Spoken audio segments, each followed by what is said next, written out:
During the 1980s, Tina Brown famously rebuilt Vanity Fair on an ethos of high and low, mixing the light and fluffy that took over runways worldwide as a way to impose a more democratic way of dressing that called the attention of the fashionistas of the time, including no less than Kate Moss. The juxtaposition of opposite styles created an unexpected result that was considered surprisingly revolutionary. Hi everyone, welcome back. I'm Silvana, and in today's video I am highlighting the importance of this concept of way of dressing until these days, but with a little bit of twist, my own twist. So if this is something of your interest, then keep on watching. That friction of style is what creates the all-important balance between looking stylish but not try hard. Talk to any stylish person and they'll tell you that when it comes to outfits, it all hangs in a high-low mix. So the central idea behind high-low was to make it possible to forgo rigid dress code rules and to express one's creativity more freely. So today the concept evolved and became more a mixture of different styles as opposed to just different price points. So the original idea was to mix basic pieces with high-end pieces, with designer, more luxury pieces. These changes highlight how fashion evolves by the influence of the way people think at a given time, like any other form of art. This way of thinking was used with more daring juxtapositions, take sweatpants with heels or body, parka and structured bag, as well as the union of two different strands, one very traditional and the other athleisure. But those for me have become a little outdated. They become too trendy oriented. And a more recent concept of high and low is the mix of technological materials like neon and neoprene with other basic pieces. Think of a trench coat over an evening dress, for example. But then you may ask me, if this is such an old concept from the 80s, is it still relevant? And for me, the answer is a resounding yes. And simply because of the core concept of that, of making your pieces more wearable and making them work harder for you. This is all I've been talking about for this channel for quite some time. And overall, making your outfit compositions more flexible, more modern. Now you may be wondering if a style that is totally free for those who decide to choose to wear it and to follow its principles offers any challenge. And the answer again is yes and no. The challenge stems from the need to develop a critical sense. And that critical sense will help you evaluate if the combination you choose is of your liking, if the combination you choose basically resonates with you. That's the key point. This is important for you to feel like yourself, to feel confidence in what you're wearing. So always ask yourself, does it feel right? Adding or retracting from it, making it better or worse? That kind of question. Digging deep in order to find out what the real cause is, the cause of you feeling great or not, is exactly what will help you develop your critical sense. So you won't rely on others. And that's for me the key message here. And no, it's quite simple once you acquire a critical sense, because there are no limits, no boundaries, no preconcepts, no dress codes. High-low frees you from the imposition of dress codes that are limiting and quite rigid. So it's possible to invite comfort and sophistication in one only outfit. And all of that with imagination and creativity. And that's the beauty of the art of high-low dressing. And chances are many women that catch your eyes on Instagram or Pinterest have it mastered. How do I get it right?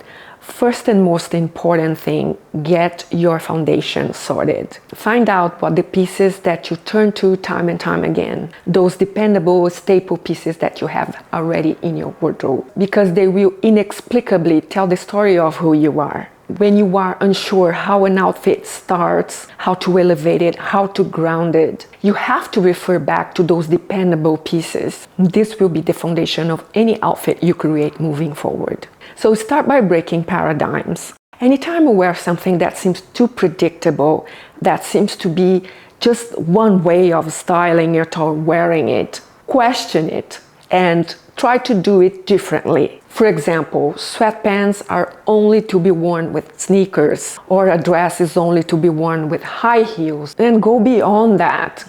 Or rather, it's a refined silk slip dress styled with chunky loafers and an oversized slouchy bag, and finishing off with the statement pearls, earrings. Everything makes sense. It's elevated, yet chilled and balanced.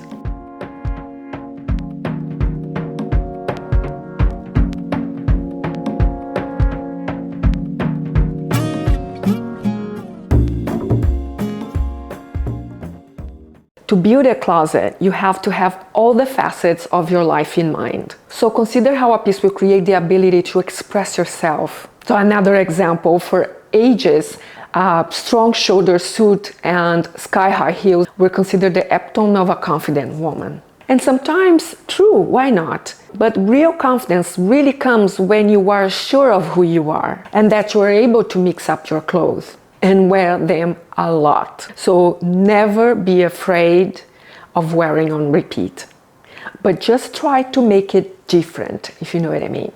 So for example, if you have a sweater that you love and that you want to wear it with your favorite staples, then you really have to push up and try to find new ways to style it, so it looks different each and every time, but still being you. Take for example a classic denim dress, but make it a bit more current, more modern, with bigger sleeves, color, and a defined silhouette, like this one, for example. If in your head the automatic way of styling it would be sneakers or sandals, for instance, try something completely unexpected that would still be you. Let's say colored stockings with mules in browns, or even go one step further and pair it with bright stockings. Get the idea?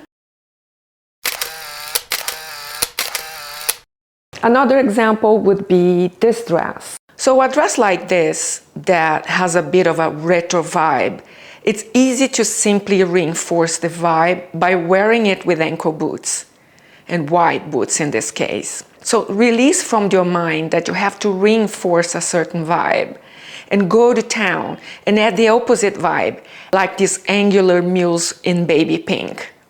I'm also wearing the dress backwards, as why not?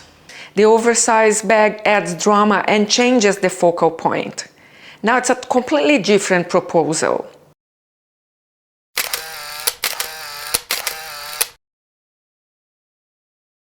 So now you get the idea of the new concept of high and low is.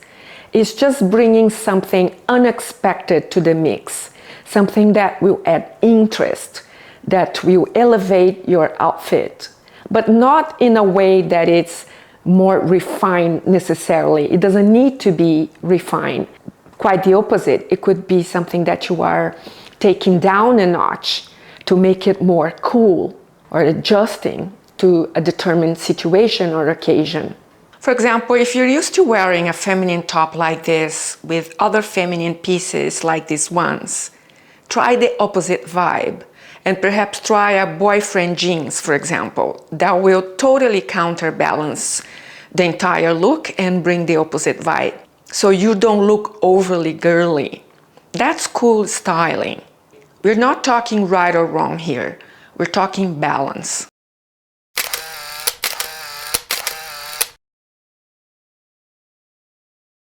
But the next step that I want to take with all this is yet another level, and that inserting your personality, making the outfit exclusive, memorable, that people will say, oh, this is so you. You'll be so surprised how amazing you're gonna feel. Okay, so when I said earlier that the original concept was outdated for me, it's because it was very trendy oriented. So sweatpants and heels, or jeans and a blazer, this is very outdated. So in order for you to constantly be current, you have to always make sure that your personality is in any outfit you create. To the point that if I met you and you had 3 minutes to leave me with an impression of you, which one would that be? This word is highly worth discovering because it describes the essence of who you want to be when you exit a room. So this is yet another outfit that technically there's nothing wrong with it.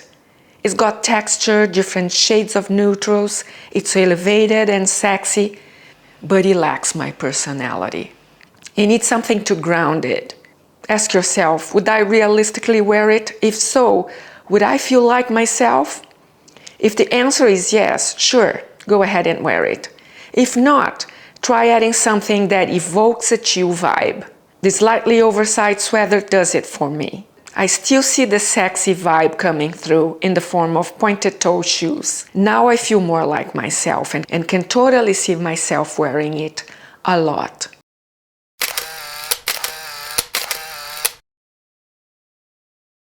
The idea is not about overhauling the outfit. It's identifying the piece that will completely change the ending result. And again, it's not about mixing different price points, although it can be. But most importantly, it's about creating friction with the styles, textures, colors, and stamping your personality, highlighting your personality. I really hope it makes sense and you found it useful. And if so, please leave a comment in the description box below. As usual, I love interacting with you. I love hearing from you. Thanks so much for watching, and I hope you have a great day.